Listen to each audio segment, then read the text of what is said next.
Yo, so what actually happened to me to lose my left arm, this is a prosthetic, and my right leg in Afghanistan? I'll go into it again in a bit more detail because when I first did TikTok, I was told to rush my videos no more than 60 seconds to 1 minute 30 kind of thing because no one watches them. So I've missed a lot of things, and then people ask us questions which I should have answered or put in the video. So here we go. So 17 years ago, 20th of February 2008, I was in Afghanistan as a young Royal Marines commando. I was in a place called Kijaki. Our job was to protect the dam, which we didn't really get to do because we were too busy fighting elsewhere over there. And I woke up on this morning. It was pitch black, freezing cold. We're about to go out on patrol. So patrolling is where you kind of walk around till you get into a fight, basically. But sometimes you have a bit of an idea of what you're going to do. So I wake up, and the first thing happens is my own voice very calmly says, "Ben, today you're going to get very badly injured or killed." My own voice, not a stranger's voice, not some creepy kind of voice, my own voice.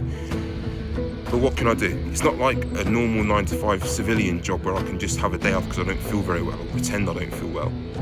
You have to fight. I can't let lads down either. So we go on this patrol. We start patrolling. These patrols can last hours. It takes hours to maybe get to where you're going to fight, and also hours to then fight and then get back. They can be 10-hour stuff. So we get to a certain location, and there's a compound that appears out of pretty much nowhere. We haven't really seen it before like that. It's pretty big, pretty dark inside. You can see that from a distance, and we got to go in there and clear it. Weirdly, our little section of, let's say, 10 lads got called forward. So we're running past 20, 30 lads. So we're like, this is weird. Why aren't they going in? If you moving towards the back. So we go forward, and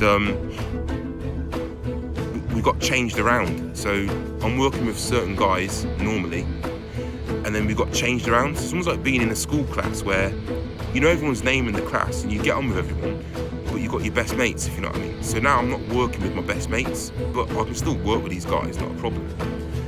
So you got a guy called Stuart in front of me with a metal detector. You've got me with a mini machine gun, literally a machine gun, that's a small version of one. And a guy behind me called Mark, who's carrying an SA-80 rifle, which was the standard military rifle in the Royal Marines at the time, and I think the armed forces in general. So Stuart's going to go first towards the compound, me second, Mark third, and whoever else is behind. So we start running across this ground. Stuart's zigzagging slightly. You don't want to be an easy target, obviously, so he's zigzagging. Then you've got me running behind, doing the same thing about 10, 15 metres behind. Not too close, but not too far. He's not on his own, if you know what I mean. And then Mark's doing the same thing behind me.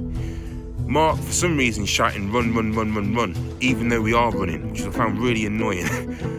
Stuart's got a metal detector doing this, but he's also looking towards the compound itself. And the idea was when we get there, we're going to blow a hole in the wall and go through it rather than use the main door. But as we got closer, there was already a hole in the wall. So we're like, right, the plan's changed. So we're going for the hole in the wall. Now, there were two figures there, one on the left, one on the right. On the right-hand side, that figure kind of moved, as in hid. But the figure on the left chose not to hide. It just stayed there. So I was thinking, shit. So my safety catch comes off. Stuart's doing his metal detectoring thing, but also looking, because he's the first man. But I didn't say anything, but I'm thinking, Stuart, I got your back, you're fine. If he makes a move, he's dead. So we're all going forward. Mark's shouting, "Run, run, run" still. I see Stuart trip over, and as I'm thinking he's going to fall in a minute, when he falls, I'll just run around him. Looks like I'm now the lead man. Boom. I open my eyes, I'm upside down with loads of heat on my face. My eyes were burning, and as I hit the ground, I remember my head hit the ground quite hard, and I thought that was weird because I got a helmet on, but my helmet had been blown off my head, ripped off my head basically. So the impact was quite just a massive thud. My head didn't bounce, it just went bam. Then it felt like not an elephant on my chest, but like a person. It's a normal person stood on my chest. I couldn't really breathe, catch my breath, nothing. So I'm rolling around in agony, can't breathe either. As I'm lifting myself up off the ground, my right leg came up and the whole shin bone was sticking out with no foot on the end. That's when I noticed that my left leg was in a bad way. My kneecap was hanging off, my groin was blown out. I could see the inside of my leg basically.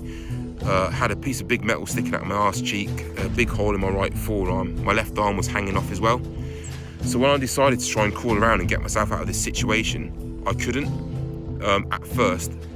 Then I decided to kind of give it another go, and I managed to crawl out of this ditch. But when I got out of this ditch that I was in, my leg scraped across the lip of the ditch, and the bone just rubbed against it, and I think I just passed out basically. I just fainted and slid right back where I began. I did this 2 or 3 times, managed to get out of the ditch. I started crawling towards where I thought Stuart was. Got pretty much halfway there, and I could see Stuart face down, but he looked unwell, like really unwell. The other guy, Mark, as I'm sat there, he's pretty much limping towards me, and most of his face is gone, and he's got a big gash across his throat. So now we're all just kind of like in a bit of a mess, really, and not one of us could help one another properly.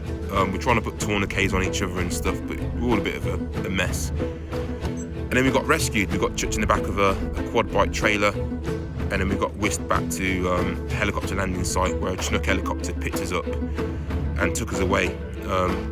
I then got to Camp Bastion, which is the place where I started off in Afghanistan pretty much. They put me to sleep, and then I woke up in Sellouk Hospital, Birmingham, the UK. Part 2 coming later.